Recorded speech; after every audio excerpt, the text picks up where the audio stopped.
Hello friends, स्वागत है आप सभी लोगों का हमारे चैनल क्विक स्टडी में। मैं कुमार बेस्ट। इस वीडियो के माध्यम से दोस्तों आपके यहाँ पर कराऊंगा आर्मी टेक्निकल एनए का दोस्तों केमिस्ट्री का पार्ट नंबर 15, अर्थात दोस्तों यहाँ पर आपको रसायन विज्ञान का पार्ट नंबर 15 मिलेगा। इससे पहले दोस्तों आपको 14 भागों में महत्वपूर्ण क्वेश्चन कराए जा चुके हैं। यदि दोस्तों आपने उनको ना देखा हो तो आप उनको भी देख लें लगातार, क्योंकि दोस्तों आपको श्रृंखला में लगातार क्वेश्चन कराए जा रहे हैं जो आपके बार बार पूछे जाते हैं या फिर जो दोस्तों आपके बार बार ओल्ड एग्जाम में पूछे गए हैं। तो आराम से दोस्तों आप क्वेश्चन को तैयार करेंगे और लगातार दोस्तों इनको आप कॉपी में नोट करते रहेंगे। तो देखिए क्वेश्चन को शुरू करते हैं। आज के क्वेश्चन को देखते हैं दोस्तों। और यदि दोस्तों आपने हमारे चैनल को सब्सक्राइब ना किया तो प्लीज़ सब्सक्राइब कर लें ताकि हमारी वीडियोस दोस्तों आपको लगातार मिलते रहें। देखिए दोस्तों पहला क्वेश्चन क्या देखता है आपको, ओजोन ऑक्सीजन की क्या है। अर्थात दोस्तों आपको बताना है ozone is dash of oxygen. यदि आप बात करें दोस्तों ओजोन की, ओजोन जो होती है दोस्तों आपकी O3 होती है और आप ऑक्सीजन कहते हैं दोस्तों O को।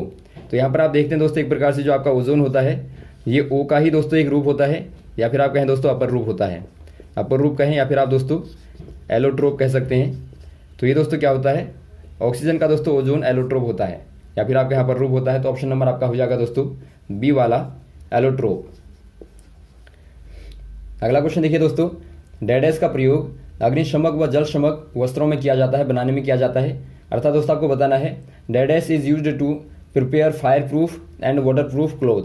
दोस्तों यहाँ पर देखिए जो आपके फायर प्रूफ और वाटर प्रूफ होते हैं दोस्तों, तो ऐसे वस्त्रों को बनाने में, ऐसे क्लोथ को बनाने में दोस्तों यहाँ पर आपको बताना है किसका इस्तेमाल किया जाता है, कैल्शियम हाइड्राइड का या कैल्शियम क्लोराइड का या जिंक सल्फाइड का या नन ऑफ दीज।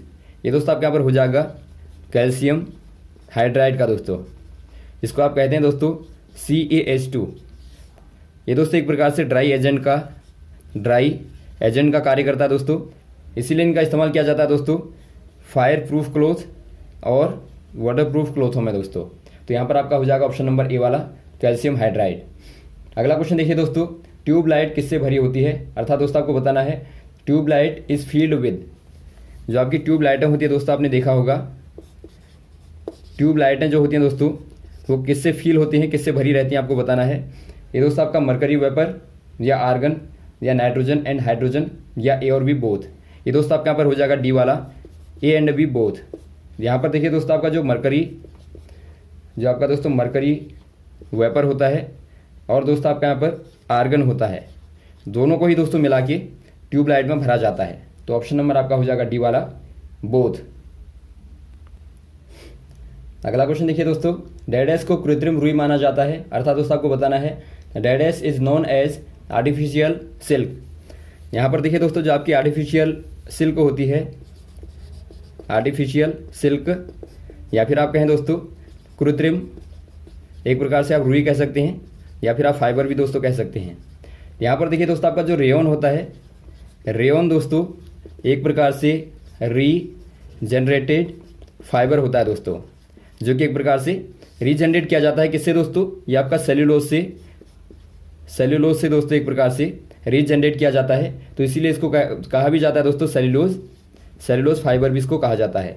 तो ये दोस्तों एक प्रकार से क्या है, कृत्रिम रुई है या फिर आप कहें दोस्तों आर्टिफिशियल फाइबर कहलाता है या फिर आप कहें आर्टिफिशियल सिल्क कहलाता है।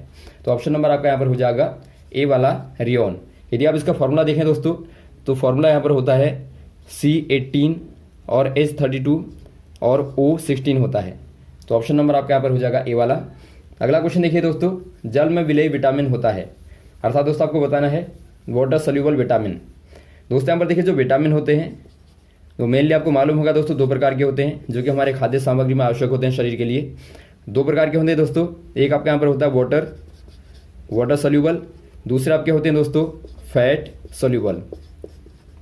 अब यहाँ पर देखिए दोस्तों आपका जो वाटर सोल्यूबल होता है, जो जल में विलेय होते हैं, वो आपके होते हैं vitamin B and vitamin C. दो विटामिन दोस्तों आपके होते हैं जो जल में विलेय होते हैं, और जो आपके बचे हैं दोस्तों ए या फिर विटामिन डी कहें या फिर विटामिन ई कहें या फिर दोस्तों विटामिन के कहें, ये सारे दोस्तों क्या हैं, ये आपके फैट में सोल्यूबल हैं। अर्थात दोस्तों ये फैट में ही घुलेंगे, वसा में घुलेंगे दोस्तों, ये आपके वसा में घुलेंगे और ये आपके जल में विलय होंगे। तो ऑप्शन नंबर यहाँ पर हो जाएगा दोस्तों आपको वाटर सोल्यूबल बताना है, तो ऑप्शन नंबर आपका सी वाला हो जाएगा बी एंड सी। अगला क्वेश्चन देखिए दोस्तों, प्रथम कार्बनिक यौगिक जो प्रयोगशाला में संश्लेषित किया गया। तो आपको बताना है दोस्तों first organic compound synthesised in laboratory. दोस्तों यहाँ पर देखिए आपको बताना है पहला ऑर्गेनिक कंपाउंड, ऑर्गेनिक कंपाउंड अर्थात दोस्तों कार्बनिक आपको यौगिक बताना है जो कि दोस्तों लेबोरेटरी में सिंथेसाइज किया गया दोस्तों, अर्थात एक प्रकार से संश्लेषित किया गया।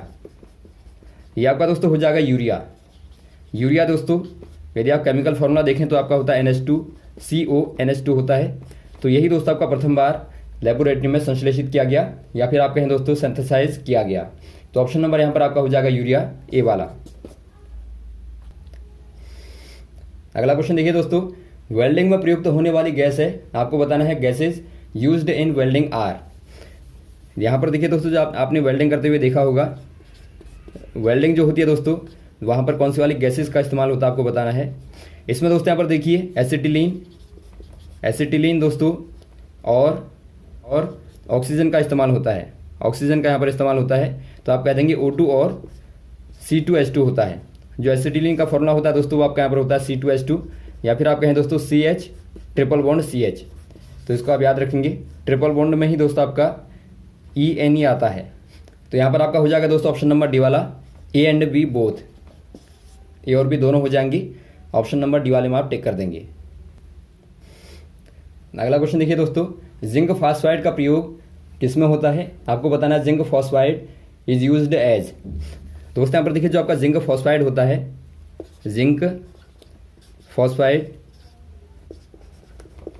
ये आपका दोस्तों यहाँ पर देखिए क्या होता है, ये आपका रेड पॉइजन कहलाता है। रेड पॉइजन कहलाता है दोस्तों, अर्थात ये आपका एक प्रकार से चूहों का विष होता है दोस्तों। चूहों को मारने के लिए इसका इस्तेमाल होता है। यदि आप इसका केमिकल फॉर्मूला देखें दोस्तों तो ये आपका यहाँ पर होता है Zn3 और P2, इसको आप बोलते हैं जिंक फॉस्फाइड। तो ऑप्शन नंबर यहाँ पर आपका हो जाएगा दोस्तों बी वाला, रेड पॉइजन के तौर पर इसका इस्तेमाल आप करते हैं। और वैसे ही दोस्तों आपका जो पहला वाला देखता है आपको वाटर प्यूरीफायर के तौर पर किसका इस्तेमाल होता है दोस्तों, ये भी आपका बार बार आता है। जो वाटर को दोस्तों अर्थात जल को शुद्ध करने के लिए इस्तेमाल होता है वो आपका होता है दोस्तों ब्लीचिंग पाउडर होता है दोस्तों। यदि आप फॉर्मूला देखें इसका तो आपका होता है CaOCl2 होता है, जहाँ पर दोस्तों खासतौर पर क्लोरीन का इस्तेमाल एक प्रकार से होता है या फिर आप कहें दोस्तों क्लोरीनीकरण एक प्रकार से आपका यहाँ पर किया जाता है। तो ये दोस्तों आपका वाटर प्यूरीफायर के तौर पर होता है। वैसे ही दोस्तों आपको दिया है ऑप्शन नंबर सी वाला, आर्टिफिशियल फ्रूट राइपनिंग। दोस्तों यहाँ पर देखिए जो आपकी कृत्रिम तौर पर फलों को पकाया जाता है, फलों को पकाना या फिर आप कहें दोस्तों राइपनिंग जो होती है वो आपकी होती है दोस्तों एसिटिलीन के द्वारा। एसिटिलीन जो आपको अभी बताया था C2H2 होता है दोस्तों, या फिर आप कहें CH ट्रिपल बॉन्ड CH जो होता है, इससे दोस्तों फलों को पकाया जाता है। या फिर दोस्तों यहाँ पर कभी कभार इथाइलिन का भी इस्तेमाल दोस्तों यहाँ पर किया जाता है। तो आप ध्यान देंगे, इथाइलिन आपको दिया होगा तो वहाँ पर आप टिक कर देंगे, यदि आपको एसिटिलीन दिया होगा तो आप वहाँ पर टिक कर देंगे। और वैसे दोस्तों आपका सोडा वाटर में आप जानते होंगे, सोडा वाटर में जो इस्तेमाल होता है दोस्तों वो आपका होता है कार्बन डाइऑक्साइड का, या फिर आप कहें दोस्तों शुष्क बर्फ का इस्तेमाल होता है। शुष्क जो आपकी ड्राई आइस होती है CO2 होती है उसका दोस्तों इस्तेमाल होता है, या फिर आप कहें सॉलिड CO2 का इस्तेमाल होता है। तो इनको भी दोस्तों आप याद रखेंगे ताकि इनके आधार पर क्वेश्चन आए तो आराम से आप कर पाएँ। अगला क्वेश्चन देखिए दोस्तों, जल की अस्थायी कठोरता के लिए उत्तरदायी कारक होते हैं। आपको बताना है दोस्तों compounds responsible for temporary hardness of water. दोस्तों यहाँ पर देखिए जो वाटर होता है दोस्तों, जल होता है, उसमें मेन प्रकार की वाटर में दोस्तों मेनली 2 टाइप की दोस्तों हार्डनेस होती है। पहली आपकी होती है दोस्तों, एक आपकी होती है दोस्तों टेम्परेरी, दूसरी आपकी यहाँ पर होती है परमानेंट। अब यहाँ पर देखिए दोस्तों आपकी जो टेम्परेरी होती है इसको आप अस्थायी बोलते हैं, और जो आपकी परमानेंट होती है उसको आप बोलते हैं स्थायी। तो यहाँ पर देखिए जो आपकी टेम्परेरी होती है दोस्तों, पहले आप जानेंगे दोस्तों आपकी जो हार्डनेस होती है ये होती क्या है, जिसको आप कठोरता बोलते हैं। यदि आपका दोस्तों साबुन जो होता है वो यदि आराम से झाग देता है तो उसको दोस्तों आप बोलते हैं सॉफ्ट वाटर, और यदि आपका दोस्तों साबुन आराम से झाग न दे तो उससे आप बोल देते हैं हार्ड वाटर। तो यहाँ पर देखिए आपका हार्डनेस उसी को दोस्तों आप हार्ड वाटर कहते हैं या फिर आप हार्डनेस कहते हैं वाटर की। तो यहाँ पर देखिए मेनली 2 टाइप की होती है, एक आपकी होती है दोस्तों टेम्परेरी, दूसरी आपकी होती है परमानेंट। अब देखिए दोस्तों आपको टेम्परेरी वाले में यदि आपका रीजन पूछा गया है कि क्यों होती है, तो ये आपके यहाँ पर होती है दोस्तों मैग्नीशियम और कैल्शियम के दोस्तों बाइकार्बोनेटों के द्वारा, अर्थात HCO3 का होल ट्वाइस, HCO3 का होल ट्वाइस। मैग्नीशियम और कैल्शियम के दोस्तों बाइकार्बोनेटों के द्वारा ये हार्डनेस होती है जो कि आपकी दोस्तों टेम्परेरी होती है या फिर आप कहें अस्थायी होती है। वैसे ही दोस्तों यदि आप बात करें जो आपकी स्थायी वाली होती है, तो स्थायी वाली दोस्तों आपकी कैल्शियम और मैग्नीशियम के दोस्तों सल्फेटों के कारण होती है। सल्फेट SO4 आप लगा देंगे। तो तो इनके कारण दोस्तों आपकी परमानेंट वाली होती है। तो दोनों को दोस्तों आप याद रखेंगे। यदि आपको इनको दूर करना है दोस्तों तो आप उबाल के दूर कर सकते हैं, या फिर आप क्लार्क मेथड के द्वारा दूर कर सकते हैं, या फिर दोस्तों आप वॉशिंग सोडा का इस्तेमाल कर सकते हैं। तो अलग अलग प्रकार की मेथडें भी होती हैं इनको दूर करने की दोस्तों। तो बार बार जो आपको पूछा जाता है वही पूछा जाता है कि बताइए मेनली जो पानी में दोस्तों हार्डनेस होती है वो किसके कारण होती है। तो आप दोनों को याद रखेंगे। तो मैग्नीशियम के बाइकार्बोनेट और कैल्शियम के दोस्तों बाइकार्बोनेट, या फिर दोस्तों आप कह सकते हैं मैग्नीशियम और दोस्तों कैल्शियम के सॉल्टों के द्वारा दोस्तों क्या होती है, ये दोस्तों आपकी हार्डनेस पाई जाती है। तो इनको आप याद रखेंगे। तो यहाँ पर दोस्तों जो आपको पूछा गया है वो आपका पूछा गया है ऑप्शन नंबर बी वाला, bicarbonate of calcium and magnesium. अगला क्वेश्चन देखिए दोस्तों, कोबाल्ट इज फाउंड इन, आपको बताना है दोस्तों कोबाल्ट पाया जाता है। कोबाल्ट किस में पाया जाता है दोस्तों, ये आपका दोस्तों विटामिन B12 में दोस्तों पाया जाता है। ये बार बार पूछा जाता है तो आप याद रखेंगे दोस्तों, विटामिन B12 में ये दोस्तों आपका पाया जाता है। तो आप कह देंगे ऑप्शन नंबर बी वाला, विटामिन B12। तो यहाँ तक दोस्तों आप क्वेश्चन को तैयार करेंगे। इसके बाद आपको नेक्स्ट वाले पार्ट में अगले क्वेश्चन को बताएंगे दोस्तों। जो आपके महत्वपूर्ण क्वेश्चन हैं उनको आपको लगातार बताते रहेंगे श्रृंखला में। हमारे साथ भी बने रहेगा। Okay, thanks. जय हिंद, जय भारत।